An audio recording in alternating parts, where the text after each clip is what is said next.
سلام زخبركم سماعتنا كمي تقنيو كما قلتنا نايتي بمخنيات بعلنا ጽነት زقرب زلو مدبات أبز حلفة جزيات ندبلوماسياوي معبالتات إيرترا زدهسس كلتا مدرخات تخطاتيلنا نيرنا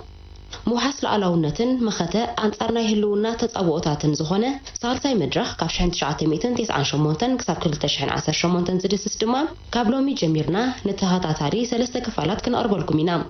مسا منستر ጉዳያት ወጻኢ ክፍሊ ጠረጴዛታት ጨንፈር አህጉራውያን ውድባት አቶ ሰበር አዛዚ ተሃይደቅ አለመህተት ቀደማይ ክፋሉ ድማ ይስዕብ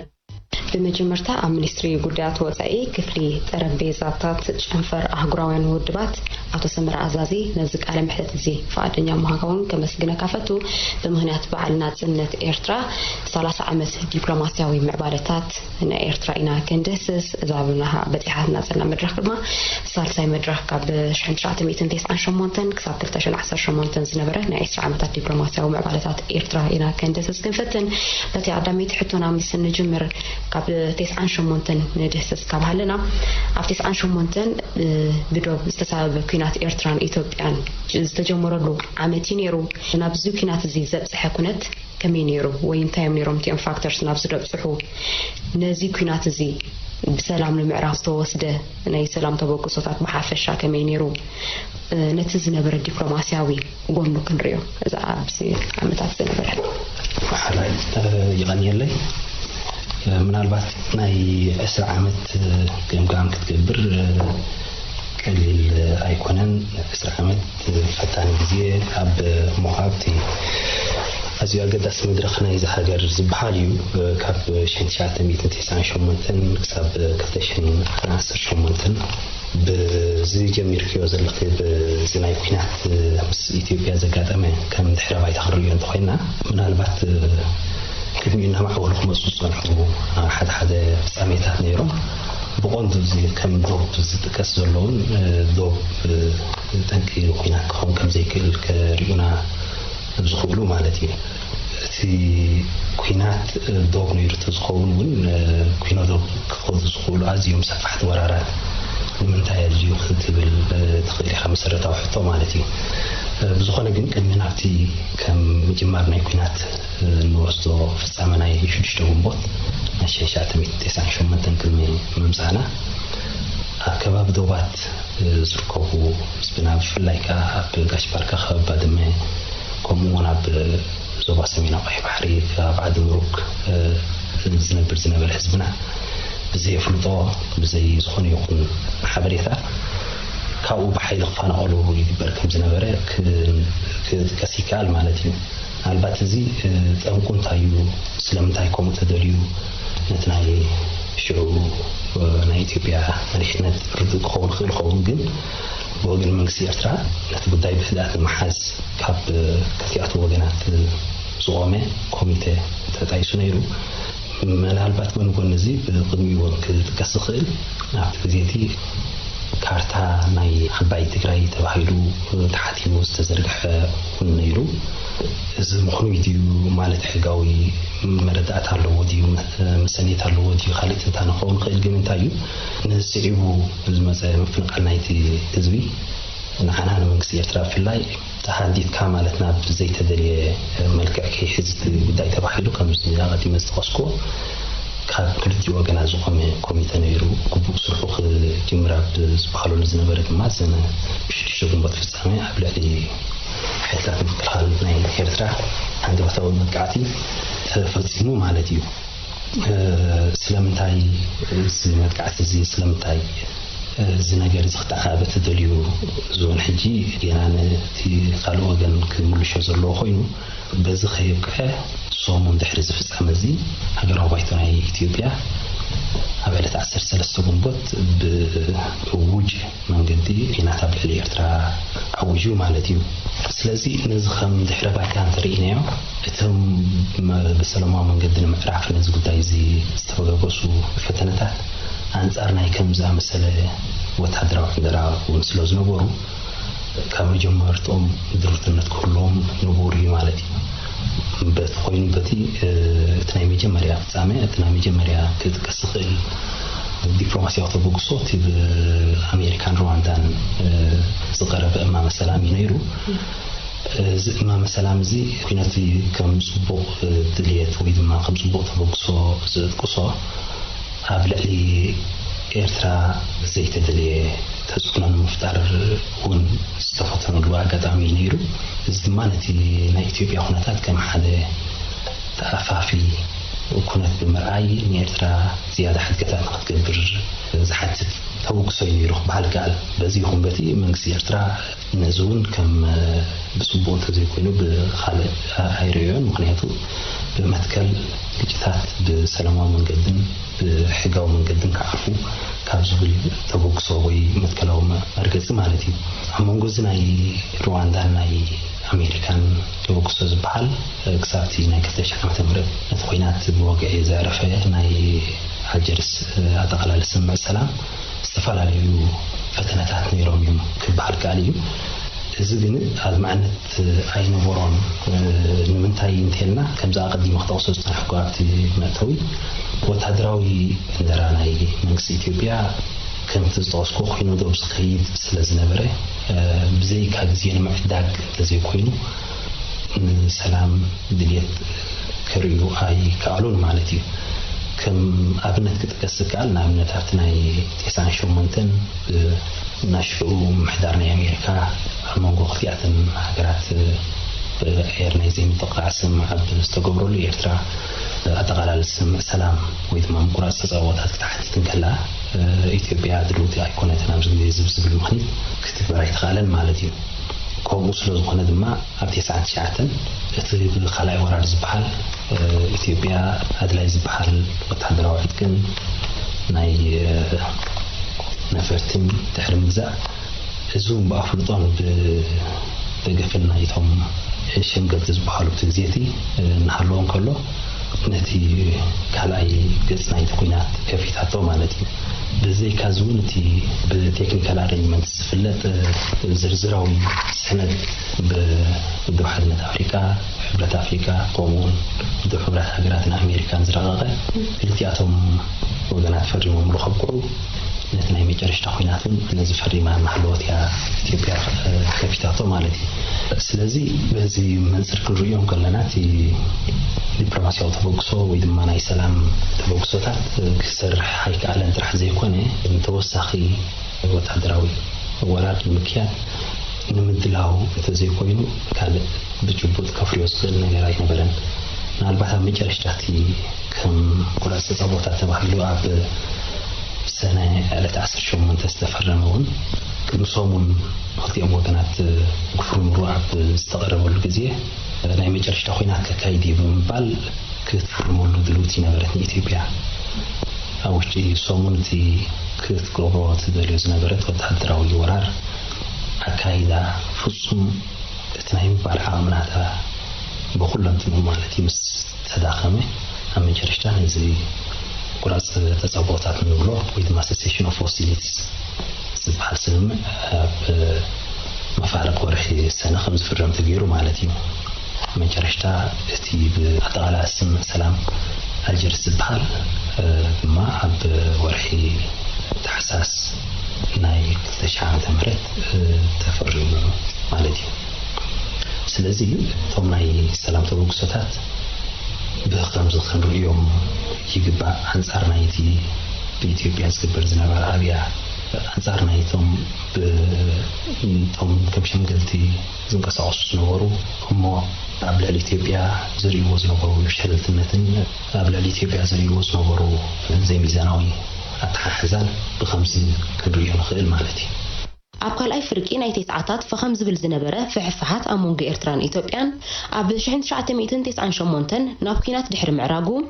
ብርክት ዝበሉ ናይ ሰላም ተበግሶታት ተወሲዱ እዮም ኣብ መጀመርታ ነቲ ኣብ ዶባት ዝተፈጥረ ፀገማት ብወገን መንግስቲ ኤርትራ ነቲ ሽግር ንምፍላጥን ነቲ ጉዳይ ብህድኣት ንምዕዛብን ብምዝርራብ ክፈትሖ ስጉምቲ ወሲዱ እኳ እንተነበረ ፍረ ክርከቦ ኣይተኻእለን ኣብ ዝቐጸለ ግዜ ድማ ዝተፈላልያ ሃገራትን ኣህጉራውያን ውድባትን ዝተወስደ ናይ ሰላም ስጉምትታት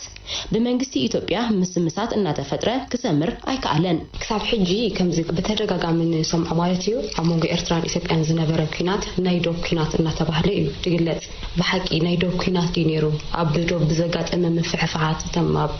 በዓል ዓዲ ምሩግ ድበልናዮም ኣብ በዓል ባድመ ድበልናየን ዘጋጠመ ምፍሕፍሓት ድዩ ነይሩ ወላስ ኪነ ዶብ ዝኸደ ኩናት ነይሩ?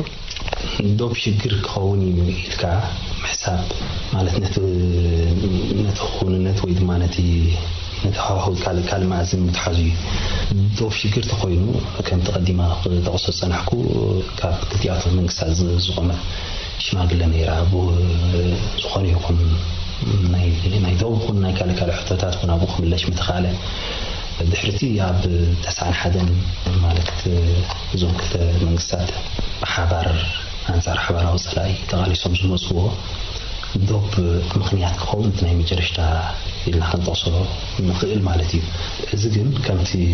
ክንሪኦ ዝፀናሕና ኣቐዲምና ባድመ ንእሽተይ ይኹን ኣይኹን እቲ ዝነበረ ወራር ግባበይ ዝበፅሕ መንግስቲ ክንቀይር ኢና ኮታስ እቲ ክንዱ ዝኣክል ኣሕናዊ ቅስቃሳት ንምንታይ ያድልዩ ምዝባል ናይ ከባቢ 1 ሚልዮን ዝኸውን ህዝቢ ካብ ውሽጢ ኢትዮጵያ ንምዋቕል ኣብኡ ሰሪቶም ዝነብሩ ኤርትራውያን ከይተረፉ ኤርትራውያን ኢትዮጵያውያን ንምንታይ የድሊ ማለት እዩ። ሕብሪ ዓይኖም ከምዚ የድሊ ተባሂሉ ዝጎጉ ዝነበሩ ኤርትራውያን ምስ ዶብ ክትሓዝ ዝኽእል ኢልካ ግመት ኣይከኣልን እዩ። ስለዚ ምናልባት ንዕኡ ከም ጠንቂ ከም መበጋገሲ ተጠቒምካ እቲ ናይ መጨረሻ ዕላማ ግን ከምዚ ዝርአናዮ ድሕሪ ተኸታታሊ ኩናት ጠንቂ ወይ ድማ ናይቲ ኩናት ሰበብሲ ዶብ ጥራሕ ኢልካ ክውዳእ ዝኽእል ኣይኮነን ማለት እዩ። ስለዚ ብኸምኡ እንተሪአናዮ ሓይሽ ምባል እዩ።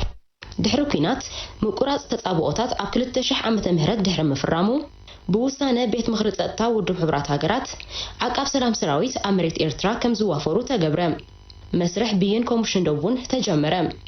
እቲ መስርሕ 2 ዓመት ዝወሰደ ኮይኑ ናይ መወዳእታን ቀያድን ድማ ነይሩ። እቲ ውሳነ ኣብ 13 ሚያዝያ 2002 ተዋሂቡ።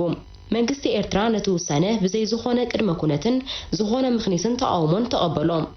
ብወገን መንግስቲ ኢትዮጵያ ግን ባድመ ተፈሪዳትልና ውሳነ ተቐቢልናዮ ተባሂሉ ከም ዘይተኣወጀ ጸኒሑ እቲ ውሳነ ጌጋ ኣለዎ ክብልን መብርሂ ክወሃቦን ክሓትት እዩ ተራእዩ።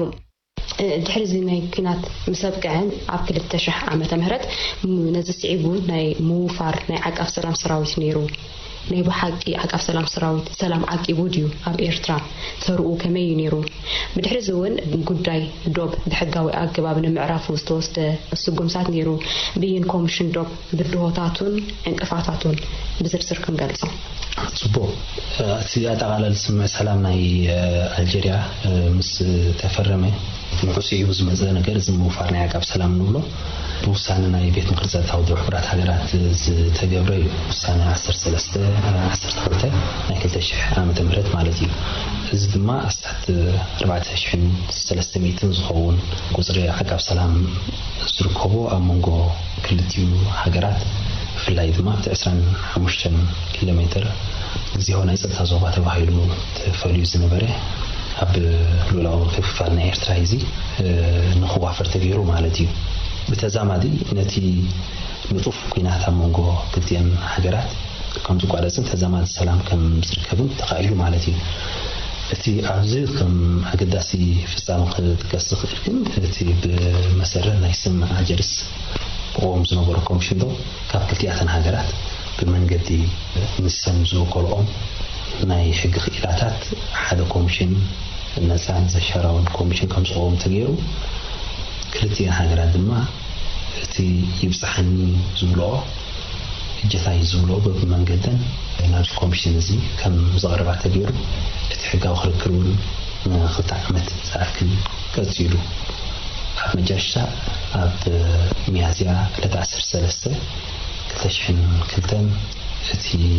ኮሚሽን እቲ ናይ መጨረሻን ቀያድን እንብሎ ውሳነ ከም ዝተገይሩ ማለት እዩ። እጂ ብመሰረት ኣቀዲመ ዝኣተዎ ስምዕ ኣጀርስ ቀያድን ናይ መጨረሻ ከም ምዃኑ መጠን ብክልቲአተን ሃገራት ቅቡል ክኸውን ይግብኦ ኣውቶማቲካሊ ማለት እዩ። بوغن መንግስቲ ኤርትራ እዚ ኩናት እዚ አድላይ አይነበረም መሰረቱ ሓናዊ ኩናት መፈጸምታ ናይቲ ኩናት ከም ምዃኑ መጠን ብሓደ ወገን ብኻልእ መዳይ ድማ ልዕላውነት ናይቲ ሃገር ዝደርዐ ከም ምዃኑ መጠን ብሓጎስ የተቀበለው መንግስቲ ኤርትራ ማለት እዩ ተግባሪኡ ብዘይ ዝኾነ ይኹን ቅድመ ኩነት ደው ኢሉ ማለት እዩ ወገን መንግስቲ ኢትዮጵያ ክሪዮን ከለና ከም ተቀዲማ ተወሰነ ሰናሕኩ መንግስቲ ኢትዮጵያ ካብ ግዜ ናብ ግዜ ናይ ሰላም ድልየት ከም ዘይብሉ ከደ ድሕሪ ምጽናሕ እዚ ስምዕ እዚ ፈሪሙ ከበቀ መጨረሻ እዚ ሓተትናሉ እዚ ሓተትናሉ ቦታታት ረኺብና ኢልካ ከም ዝተቀበሉ ኸርኢ ማሕበረሰብ ዓለምን መንፈቲኑ ኣብ ሓፂር ግዜ ግን እቲ ውሳነ ጌጋታት አለው ብምባል መድረኽ ወሃዊ ሓቲቱ ማለት እዩ እዙን ማለት ፍሉይ ነገር አይኮነም ድሕሪት ተተመሊስና እዚ ካብ 98 ኩናት ክጅምር ክሳብ 2000 ምህረት ዝነበረሉ ግዜ ብተኸታታሊ ብዘይ ምቁራጽ ከሪዮ ፀንሐ ናይ ሰላም አንጻር ሰላም ዝነበሮ ድልየት እዩ ዘንጸባርቕ በዚ ኮይኑ በቲ ግን እቲ ኮሚሽን ኣብዚ ዝተጠቕሰ ግዜ እቲ ናይ መጨረሻ ውሳኔ እዩ ብምሃብ እቲ ፊዚካል ዲማርኬሽን ወይ ድማ ካርታ ባይታ ናይ ምትግባር ዝነበሮ ሓላፍነት ወይ ድማ መዝነት ከተግብር ተበጊሱ ማለት እዩ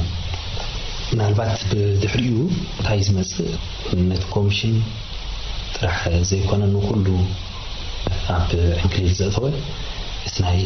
መንግስቲ ኢትዮጵያ ኣብያ ምሕንኳል ንትሕዝቶን መንፈስን ናይ ስምዕ ወይ ድማ ናይ ውሳነ ንምብላል ዝግበር ዝነበረ ፈተነታት እዩ ድሕርቲ ተቐቢሉ ክብሎ ፀንሐ ብሰዓበ መብሪታት ክወሃብን ኣሎ ዝበሎ እዚ ውሳነ እዚ ሕጋዊ ይኮነን ፍትሓውን ኣይኮነን ሓላፍነታውን ኣይኮነን ብምባል ፀኒሑ ኣብ 2003 ከም ዝመፀ በወገ ፍሊቲ ፀኒሑን ናይ ኣማራጺ ኣልያ ክግበረሉ ከም ዘለዎ ንውድብራት ሃገራት በወግዒ ደብዳቤ ብምጽሓፍ ክቅየር ወይ ድማ ክኽለስ ከም ዘለዎ ዝእምት ፈተነታት ተገይሩ ማለት እዩ ቁም ነገር ይንበሮ ኣይንበሮ በዓል 5 ነጥብታት ዝብል ማመ ሰላሙን ከም ዝፍተን ተገይሩ ማለት እዩ ሕጂ ብመቃል ናይቲ ያቀዲምና ክንጠቅሶ ፀንሕና ሃገራት ዝፈረማሉ ስምዕ ይኹን ውዕል ብኡ ተቀይድካ ናይ ምኻድ እዚ ሓደ መትከል ናይ ሃገራዊ ሕጊ እዚ ውሳነ እዚ ቀያድን ናይ መጨረሻ ተባሂሉ ከብቅዕ እዞም ቀዲምና ክንጠቅሶም ፀንሕና ብኢትዮጵያ ዝፍተኑ ዝነበሩ እንትርፎ ኣሽከዕላል ካልእ ወሰኽ ሁሉም ኣይክእልኒ ማዕረ ማዕረ ዝንሪኦ ዘለና ኢትዮጵያ ካብቲ ሕጋዊ መንገዲ ሃዲምካ ካልእ ምክንያታት መፍጣር ከምኡውን ኤርትራ ብዲፕሎማሲያዊ ፀጥታዊ ፖለቲካዊ ፀጥታት መፍጣር ዝተፈላለዩ ዓይነት ሽርሕታት ኣብ ምትግባር እያ ተዋፊራ ማለት እዩ ሓደ ካብኡ እዚ 2001 ብናይ ሰንዓ ኪዳን ዝፍለጥ ወይ ድማ እዚ ሰንዓ ፎራም ዝብልዎ ንየመን ሱዳን ኢትዮጵያ ዘጠቃለለን ኤርትራ ብኩሉ መዳይ ከርዲንካ መሓስ ዝብል ሓደ ካብቲ ዝግበር ዝነበረ እዩ ማለት እዩ ምናልባት እዚ እንታይ ኣፍሪዩ እንታይ ኣቢሉ ብዙሕ ትርጉም ክህልዎ ይክእልን ግን ድሒረን ኣብቲ ከምዓል ጅቡቲ ሶማልያ ኣብ ዝርከባ ሃገራት ንዕአን እውን ጋንጋኣት እናገበርካ ኤርትራ ጠጠው ክብላ ከም ዘለዋ እውን ከም መሳርሒ ከም መጋበርያ ተፈቲኑ ማለት እዩ ኣብዚ ቁሩብ ከነስዕለሉ ዘለና ነገር ተልዩ ኮይኑ እንታይ እዩ ስለምንታይ እዚ ዕንደራዚ ስለምንታይ እዚ ኣብያ እዚ ንሕናሕትት ንኽእል ኢና ዝቕይድ ኣካል የለን ዲኾይኑ ብድግ ዝፅዋዕ ኢትዮጵያ ማለት ናይ ብሓቂ ሓያል ሃገር ኮይና ድያ ወይ ማለትሲ ታይቲ ብድሕሪኣ ነዚ ከምዚ ዓይነት ታባዒልና ቀሊል ሕቶ ክነልዕል ንኽእል ኢና ከም መረዳእታ ኮንና ሕጂ እዚ ኣብ ድሕሪ ዝፍፃመ ናይ 2001 መስከረም 11 ዝበሃል መጥቃዕቲ ናይ ኣብ ልዕሊ ኣሜሪካ ዝተፈፀመ ፕሬሽበራዊ መጥቃዕቲ ናይ ኣሜሪካ ናይ ፀጥታ ስትራቴጂ ብወግዒ ከም ዘነፅሮ እዘን أبي خبابيو كم ملحق ويدما أنكر ستيتس بحالا دوكينكا من جدًا نايت خباب بوليس وينن نخلو ستهوت عدراوي أبدا تحتين مبار استفتنا جوجوي بوليس بحال زقال من البات الميزان حيلي نخلو سلام ستان رجعتن كبابيتها بحالة جازوتوه بوليسي نديفو عب تكبار عبسو نبورو واني زي إثيوبيا دما حنت خابزن كم أنكر ستيتس ويدما هم ملحق زوايان قوال تبايلن استراحة بأمريكا حنت يعني رامالتي سلازي أنصارنا يزي نبي جرشتان كيادن سمع وسان كومشن دوب فورز نبرت إحسات زي حقاوي تكبارات بأمريكا ريخا خم زي ريخا مقنياتو كم كلنتن كم أنكر تبايلن تللين زنبرا حقرات وتهدراو فاينانساوي دبلوماسياوي وتهدراو حاجزون كبرلا سلز نبرو زي أنصار لعلن حقي خذ تجوارات كأب سمول زنبرتون بشلت النتكي كم سلفي تبيرو مالتي زين أمريكا من البعض كم محاسيت ناي اسم سلامات جرس زي شراوي مركز خد حزن من البعض نزعجبون بفلوسنا نخم إزاز كتبوا بروز نبرة حلفنت أنصارو مخاني مالتي إثيوبيا نخم تباهيلو مالت إثيوبيا بزعم من قدي تباهيلو نتي وسانا نايت كومشن دوب مخلصو جرش كون مغلباسو بعد زكال استفعل ليلو بتناتات تبيرهم نعمت بخطياتنا حجرات تقبلنا كله زي كل ويدما تسمع سلام عجرس كحافظ زي كل ممزازناي فليات الوقت استوحلوا كم اليوم داكسول استبحله نايم تخبرات حجرات وكيل تبحيلو عبز قدايز تمززه كومون جران فورت استبحله نايم يكاوت حدراوي وكيل عبز قدايزي كم زمزوز تغيرو مالتي بقندون كم زي قديم نحن بلو سنحنا من تاي يدريزيو نايم جرشتان كياد مسانا عبز تبحلو قداي انتاي نكبار مالت تاي يمكن كزو لألخت عمل خون حقا وخر كريستو ببرلو تي مبريتات يوحفن توحيد استحتتهم بمولو تكومشن دوب بوبو بلاش دحر معاو تسترف نجار تايو توسانة تقبل كاب بتتبعر نتي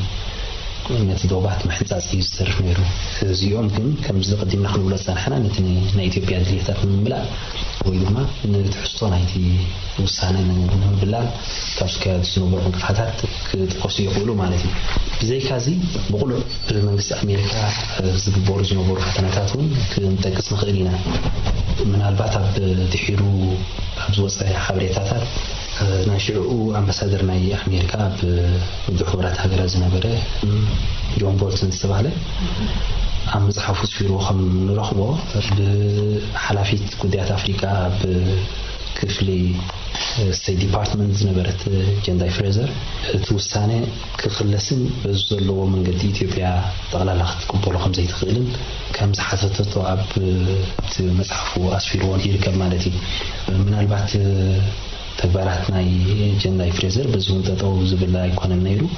من قد إثيوبيا غيرانا بتي أكارا خارج بعض الحزي يكون نبتي بحقي نبي إرتراث توسنة لولاو مريت كان بعد ما مزحون وداي بعد ما برفرندم نايتي حزبو زغمت كوسن على زبلا ما كم زغربتكم كنذكر نخيل مالتي ز جريش كا مالت تبنيش لخطريو خلها إثيوبيا قال بوليتيكا وملسا خون زغل ويد ما في سيفين كنوبلو نخيل نمركب زي تجبر فتنة ويد ما زي تفتنة دبلوماسياوي نقوله بوليتيكاوي شرحتها هاي نبرن أما جرش تاجن تي دوبات بايتاني ملكات حلافنا سنبرو كومشن دو سرحب كبوك كبرس لزيك على بسنكزون عقدين عن توصم سنحنا انقفاتات عب تقمتي سلاسة كالتشحن شوعاتن دوبات عبكارتا ملكات ويدما فيرتشوال ديماركيشن نقوله سرحب وقع خم في تغييرو مالتي كدح كارتاتات بنصر هنا يبوتا هبيرلو زملكت ويدما كوردينيتس زملكت كارتا وقعوا خارتا حقوا خارتا نختياتن تقارقرتي هجرات من إيرترا إثيوبيا كمون هادو كارتوغراف نيو دحورات هجرات بمركب سرعهم زازم تغيروا مالتي سلازي تقالينا حضريو خلنا تي كوميشن دو يعني جرشتان قيادن سنه دحرمها الحمشت عمد سخده ازيو اتكا مسرح ازيو استحالة صوتات بوليتيكا ودبلوماسيا وكل عينة انقفاطات بمصوار حمشت عمد دحر مزنح عم جرشتا نزي وسانز بمحب سرح قزازم قديتو مالتي ولا قوانا موداتان قيادن زخونه فردي انت توهبه ኢትዮጵያ በዚህ ክትከየድ አይተራየትን መሬት ኤርትራ ጎቢጣ በመሐዝ ድማ ነተውሳነ ተሐሰቶም ጉዳይ ደብኑ መሐንኳሉ ዝተፈላላዩ ሽርሐታት አመምሐዝ ድማ ተጸምደት ሀገራት ወዲብካ አንጻር ኤርትራ ከም ዝውደባ ምግባር ድማ ሓደ ካብቲ ሜላታት ይነሩ ተሐጋገስታውን ኤርትራ ንምጽላም ግብረ ሽበራት ትድግፍ ዝብሉን ካልእን እናምጹ ንጉዳይ ደብኑ መሐንኳሉ ዝፈተኑሉ ጊዜ ይነሩ አሞዳታ ግን ኮሚሽን ዶብ ኣብ 30 ጥቅምቲ 2007 ዶባት ኣብ ካርታ ብምስፋር ንኽልቲኤን ሃገራትን ንውድብ ሕብራት ሃገራትን ብምርካብ ስርሑ ዛዘመ اوكي اذا مزامت محل صاص دوغنو لو زدنا ኢትዮጵያ ምስቲ ሓሙሽተ ነጥብታት ዘለዎ ክስታት ድሕር ምቕራባ ኣይቅበዶኒ እናበለስ እዩ ዝውዳእ ዘሎ እዚ ሁሉ ሕጋዊ መዓልቦ ከይተረኽበሉ ከምዚ ጌርካ ምውንዱ እንታይ ዓይነት ጽልዋ ነይሩ ኤርትራ እንታይ ዓይነት ጸጥታት ነይሩ ሕጋዊ መዓልቦ ዝኾነ ይኹን መንቅቡን ከመጾ ዝኽእል ነገር ኣይኮነን ትመስርሕ ምናልባት ኣባይታ ክምልከት መኻልን ንዓነት ክትከል መኻልን ዘይ መኻልን ሓደ ሕቶይ እዚ ግን እንታይ እዩ ምናልባት ኢትዮጵያ ሆን ነዚ ከምዛ መሰለ ነገራት ያኽት ምዝምዚላ ትፍትን ነይራ virtual demarcation ዝበሃል የለን ሌጋል ፊክሽን እዩ ስንጽዋይ ናይ ሕጊ ይቆሙ በዝሞ ንሕና ከደናግረና የብሉን ምናልባት ናይ ጊዜ ናይ ኩሉ ዓይነት ጸጋታትን ሓለኽለኽ ኣይነበረን ወይ መኽሳር ኣይነበረን ክትብል ኣይትኽእልን ኢኻ ግን እዚቲ ወግዓዊ ብሕግ ቅቡል ዝኾነ ውሳነ ስለ ዝኾነ ኤርትራ ብዝኾነ ይኹን መዐቀኒ ብዘይካ ክትግበር ብዘይ ምኻሉ እቲ ቪርቹዋል ዲማርኬሽን ብከምዚ ዝዛሙ ሰሓብ ነገር ኣይነበረን ማለት እዩ ኣቐዲሞም ከም ተቐስክዎ ኣብ 2002 ውሳነ ኣብ ተዋህበሉ መንግስቲ ኤርትራ ነዚ ሰላም ካብ ዘለዎ ጽቡቕ ድልየት ተበጊሱ ብሰናይ ድልየት ብዘይ ዝኾነ ይኹን ቅድመ ኩነት እዩ ተቐቢልዎ ማለት እዩ ሕጂ ኣብዚ ምናልባት ምስቲ ቅድም ዝበለ ጊዜ መድረኽ ክትቀጽ ዝኽእል ኣብ ናይ ሓኒሽ ፍጻመው ነይሩ ቅድሚ ሕጋዊ ማዕልቦ ዝረኽበሉ ኣብዚ ስለዝዓገብካ ስለዝተሓጎስካ ጥራሕ ኣይኮነን ብመሰረት ናይ ተዛተኻዮ ውሳነት ወይ ድማ ኮሚትመንት ክትቅበሎ ስለዘለካ ሕጋዊ ኸ ስለዝኾነ ብኡ ጥራሕ ካ ክትነባበር ስለዘለካ ኤርትራ ብመትከል ነዚ ዳሕረዋይ ውሳነ ናይ ኮሚሽን ደቡን ብኸምኡ እያ ተቐቢላቱ ስለዚ እዚ መልክዕ ቪርቹዋል ዲማርኬሽን ዝተበየነ ወይ ድማ ዝተወሰነ ምምልካት ደቡን ኣብ መጨረሻ ብጽቡቕ መንፈስ ተዘይኮይኑ ብኻልእ ኣይበሎትን ስለዚ ሕጋውነቱ ግን ዘጠራጥር ከም ዘይብሉ ክንርዳእ ክንከል ኣለና ዝኸበርኩም ሰማዕትና ንዲፕሎማሲያዊ ምዕባለታት ኤርትራ ዝድህስስ ናይ ሳልሳይ መድረኽ ቀዳማይ ክፋል ቃለ ምሕተት ኣብዚ ተዛዚሙሎም ካልኣይ ክፋሉ ኣብ ዝመጽእ ክትከታተሉ ንዕድም ኣዳላዊትን ኣራቢትን ዝበደብ ኣስማይ ዳንኤሌ ሰላም